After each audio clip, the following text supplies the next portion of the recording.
noticed that UMissy had planted one in 2016 and 17. So I'm hoping that mine grows really big, and maybe bigger than hers. But I'm going to send her a photograph anyway and say, I have done it as well. And the interesting thing about this morning was, we went to see these girls who were actually making clothes. And they've been taught to use a sewing machine. Now, isn't that just great? They've got a home industry here. That they can make the goods, they can sell them, they can clothe their own children. And that actually is through Rotary. We have got to, I know that we're in Istanbul, we came away from Rotary because we wanted to be our own organisation. But we've got to thank Rotary because we are still with them. And we must continue to do that.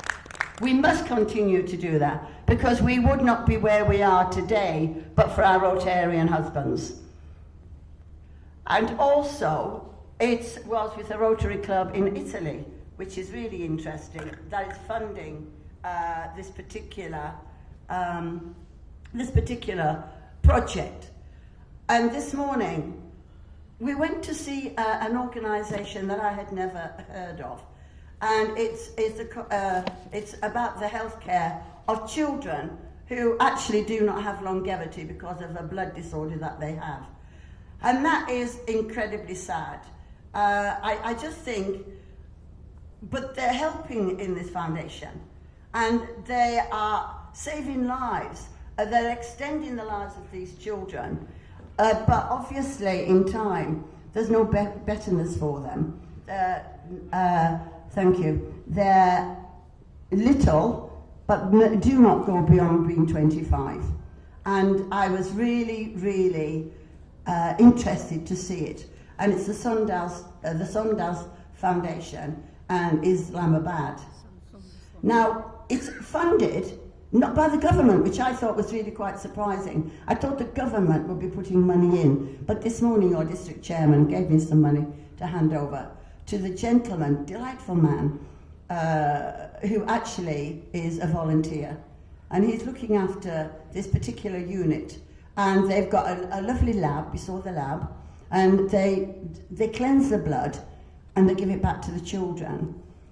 And this hopefully gives them a little bit of longevity, but it's not going to let them have old age, unfortunately, because by the age of 25, they will probably have died, and that's sad.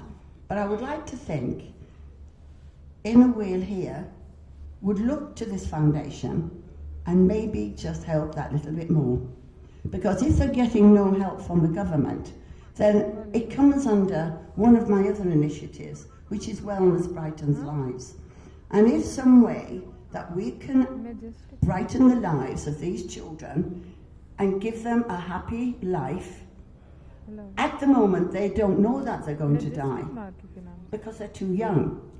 But as they get older, they will realise that longevity is not for them. And this affects the whole family. Of course it does, because they've got parents who are going to be grieving. And sometimes these children don't get to 25, that they die when they're 10 or 11. And that's sad in itself. But with your help, and I know we do help, and I know Pakistan Inner Wheel are helping here in Islamabad, that you could do that little bit more. Excuse me.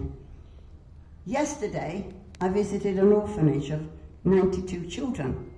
Brand new building, absolutely lovely.